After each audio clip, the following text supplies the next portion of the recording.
이렇게 비도 오고 날씨도 있고 이래서 저는 차 타고 오면서 이런 줄 알았으면 제가 아는 지인들한테 연락을 좀 드려가지고 오시도록 하고 구해드렸는데, 아니 오니까 우리 김성호 장관께서 사람이 너무 많아서 큰일 났습니다.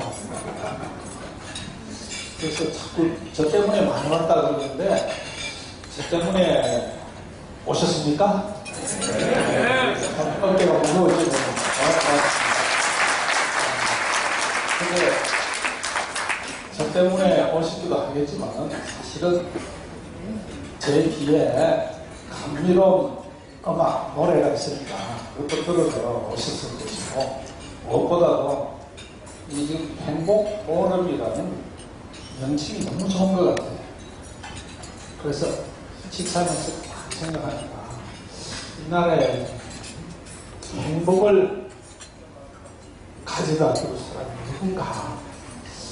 우리 김성호 장관을 중심으로 해가지고 여러분들이 행복의 전도사가 되는, 그때 대한민국이 잘 되지 않겠는가 생각이 듭니다. 그래서 여기는 국민행복당이 김성호 씨라는 분이 중심이 돼갖고 결성되어지는 거 아닌가 기대하고 보내겠습니다. 고맙습니다. 제목이 좀 거창하죠. 사실 정치 얘기는 여러분이 참 듣기 싫어하세요. 그런데 저는 지금 현역을 떠났습니다. 저는 은퇴한 사람입니다. 제가 아예 선언을 했습니다. 나는 다시는 국민들한테 표를 달라는 지경은 나가지 않을 것이다. 그런 말을 하고 나니까 얼마나 속이 시원한지요. 참 진작 좀 그만둘 걸 하는 생각을 왜 못했을까 하는 생각까지 했습니다. 그런데 사실 정치 얘기는, 저도 정치권에 사무도 오래 있은 사람입니다만, 오늘 우리 정치권에 전현직 동료 위원들이 많이 오셨어요. 이분들 보고 말씀하시라고 저보다 훨씬 나아요, 사실은. 근데 말씀을 잘 안 하시려고 그러죠. 그리고 지금 오늘 제가 못 뵌 분도 있지만은 얼굴이 마주친 지금 현직 언론인만 해도 여기서 이 자리에 아주 대단한 분들이 와주셨습니다. 그래서 연근히 부담도 됩니다. 저는 가볍게 시작을 하려고 했는데요. 왜 그러냐면 아무도 말하지 않는 정치 얘기라는 게 1편은 맞고 1편은 틀립니다. 그러나 굳이 잘 하지 않으면 신문 키고 신문을 읽는 거니까 말하지 않았으니까 신문에 난 것을 중심으로 얘기를, 제 얘기니까 다른 사람 아무도 말하지 않았죠.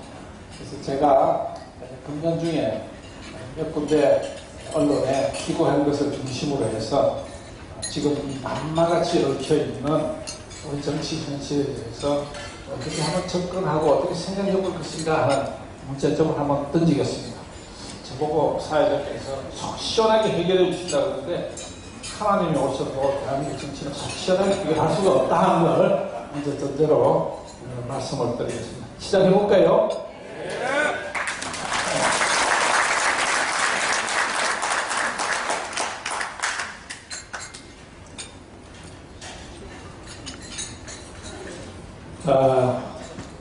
몇 가지 신문에 난 걸 기고와 해결 중심으로 말씀드립니다. 기본된 순서대로 하겠습니다. 그리고 논리적으로도 오늘 좀 일관된다 하는 생각이 들었습니다. 먼저 개헌입니다.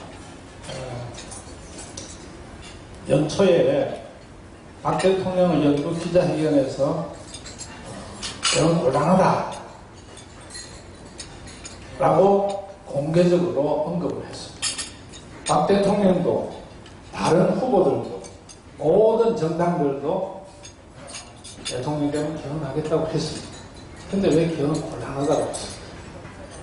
그래서 그 문제는 왜 개헌이 어려운가, 그리고 개헌이 도대체 뭔가 하는 얘기를 간단하게 드리겠습니다. 오늘 드리는 5꼭지 정도는 주제 하나하나 배우고 한 개 배우는 참 무거운 겁니다. 그래서 이런 부분에 대해서 제가 오랫동안 천착을 해왔기 때문에 하나하나의 테마를 이 1시간 내에 드릴 수 없고, 그래서 수박 긋핥기식으로 핵심만 나름대로 짚도록 그렇게 하겠습니다. 여러분도 잘 아시다시피 대통령 초반에는 힘이 있지만 후반 되면 없어집니다.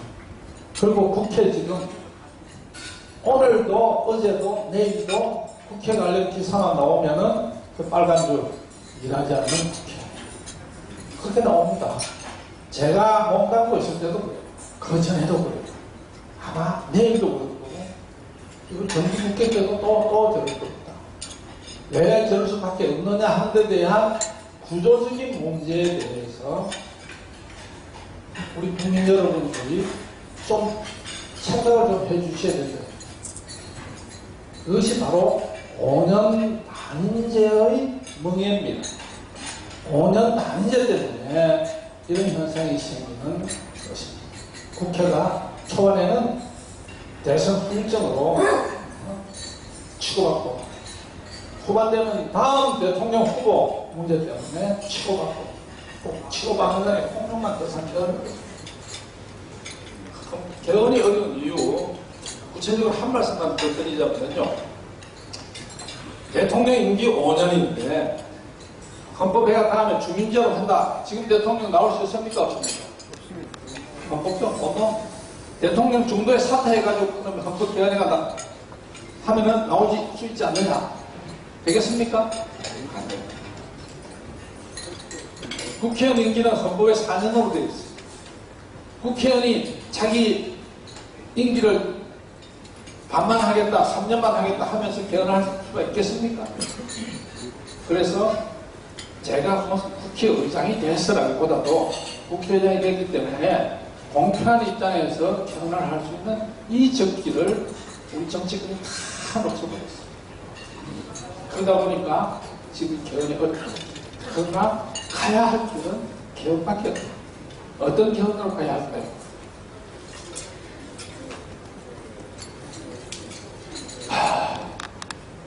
MB 전임 대통령 얘기 간단하게 언급하겠습니다. 역사적인 선거였습니다. 왜냐? 대통령 선거 사상 처음으로 500만 표 이상 차이가 났습니다. 수도권에서도 한나라당은 대통령 보수정당 수도권에서 이기는 적이 없는데 수도권에서 이겼어요. 그 전에 지자체장도 호남지역 빼고는 다 먹었어요. 국회도 실로 오래간만에 과반 점령했어요. 이렇게 힘있는 막강한 대통령이었지만 어땠습니까? 취임하자마자 어땠습니까? 뒷부분은 알고도 알겠지만 지금 현재도 그렇게 막강하던 MB계가 지금 하나도 없어요. 친박계는 있고 비박계는 있어도 MB계는 하나도 없어요. 이 권력의 무상, 권력의 내nom을 다른 데서 보시죠. 자, 그러면 마지막으로 개헌은 어떤 방향이 되어야 될 것인가? 권력 구조가 개헌 방향의 핵심인데 영국식으로 가든 독일식으로 가든 내각제로 가든 미국식의 대통령제로 가든 미국의 대통령제와 한국의 대통령제가 얼마나 다르다 하는 것도 우리 분명히 이 자리에서 알아야 됩니다. 단순히 5년 단임제냐 4년 중임제냐의 차이가 아니고 함부로 우리가 대통령제와 미국 똑같다 그거 2번 한다 이렇게 생각하면 많이 다릅니다.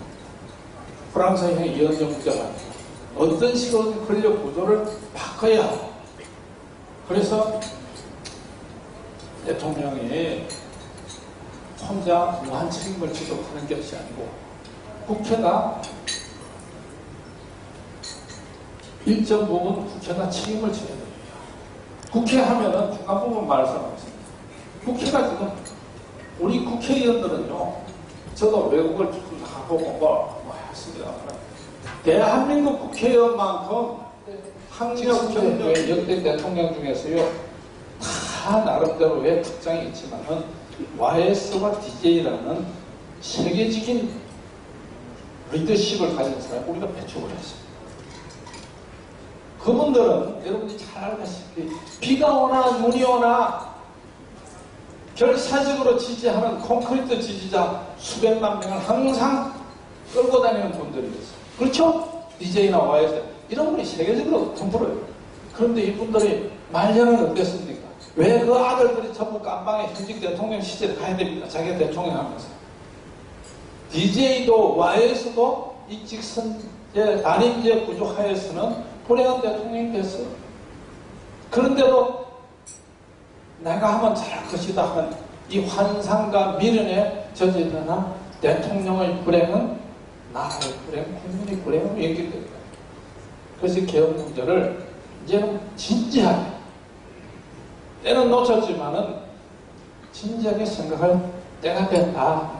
그런데 지금 일각에서 또 정권적인, 정치적인, 개인적인 이런 야욕을 가지고 개혁 문제 접근하는 이건 절대 안 된다 하는 것을 말씀드려요. 우리 모두가 세월호입니다. 우리 모두가 이때 그저 세월호처럼 살아오지 않았다. 물론 나의 마음을 100이라 할텐데 100 중에서 60 이상은 쭉 살아왔잖아. 그 40 또는 20, 10 그건 나쁜 것. 거기서 우리가 아직도 버리고 있지 못하기 때문에 나의 잘못은 당연시하는 이런 풍경 때문에 세월호 우리가 안 보고 있습니다. 한 가지 드릴 말씀 많습니다만 세월호 얘기는 앞으로도 계속 나오기 때문에 넘어가겠습니다. 세월호에서 제가 지적했던 것은 이거 그리스가 돼서 좀 죄송스럽습니다만 지금 우리의 리더십에서 가장 기본적인 리더십이 부족한 것은 2500년 전에 그리스의 리더십, 고대 그리스의 리더십이 가졌던 가장 초보적인 리더십도 우리가 못 가졌기 때문에 그렇다. 아랫대라는 것은 영어로는 보초, 덕이라고, 우리말로는 덕이라고 번역을 하는데 이 아랫대라는 것은 소크라테스도 플라톤도 다 지향했던 그리스의 리더십들이 최고의 가치로 지향했던 거죠. 첫 번째 조건은 전장에 나가서 열심히 싸우는 겁니다. 소크라테스가 전투에 나가서 얼마나 열심히 싸웠다는 거 여러분 다 아시죠? 네. 처음 듣는 분 계십니까? 너무나 열심히 싸요. 동료를 구출해서. 그 소크라테스가 70에 죽을 때까지 평생 공직을 딱 한 번 했는데 그게 뭐냐? 배심은 한 거였어요. 재판에 배심. 그 사람이 뭐 높은 자리 가려면 군대 가는 거 아니에요. 그리스의 아테네의 국민이라면은 남자 시민이라면 군대 가는 건 당연한 거예요. 그리스의 민주주의가 그냥 되는 건 아니었습니다. 어쨌든 전쟁이나 위기 상황에서 발휘하는 용기가 리더십의 제일 조건이다. 두 번째는 뭐냐? 그리스 민주주의 아버지라고도 얘기하는 페리클레스 같은 사람이지만 남을 설득시키는 거예요. 자기가 옳은지 안 옳은지는 상대방을 설득시키고 이해시킬 수 있을 적에 그것이 발휘되는 거죠. 혼자 오르면 안 되는 거예요. 그리고 우리가 잘 하지 않는 것 중에서 세 번째만 말씀을 드리자면은 반드시 인정을 해줘야 돼요. 명예를 존중해줘야 돼요. 그걸 하기 위해서 열심히 싸우는 거예요. 그래서 고대 그리스에서는 올림포스 게임이 열렸던 것입니다. 월계관을 쓰기 위해서. 1등을 했는데도 월계관을 안 하면 야단나는 거죠. 물론 공자의 학위편에 나오는 나를 알아주지 않아도 서운하지 않은 사람이 군자다는 것과는 좀 방향이 다릅니다만은 리더십의 요체는 없고 지금 세계 유일하게 원조 받던 나라에서 원조 주는 나라가 됐어요. 우리는 30년 만에 산업화 민주화를 이룩했습니다. 제가 곰곰이 따져보니까 30년도 안 걸렸어요. 박정희 장군이 5.16을 일으켜가지고 63년에 대통령이 내가 65년부터 경제개발을 했을 적에 87년에 민주헌법 만들었으니까 30년도 안 걸리는 사이에 산업화 민주화를 이루어 세계 역사에 새로운 장을 서는 대한민국이 됐어요. 그래서 우리 스스로 자부심을 가집니다. 제가 중간 부분에 얘기했던 아랫대 용기와 설득과 자부심, 명예를 갖는 그런 의미로 우리가 커서 태어난다면 정치인만 비난할 것이 아니고 우리 모두가 자부심 속에 살아가는 대한민국이라는 공동체가 잘 되지 않겠나 생각을 하면서 제 얘기를 마칩니다. 김철민 사수합니다.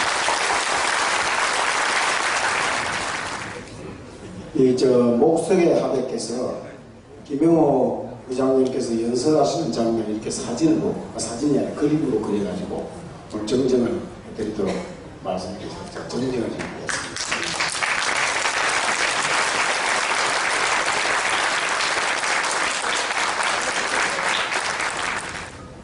네, 이어서 오늘 마지막 공연입니다. 아름다운 사인의 여성 성악가로 구성된 파파라티입니다.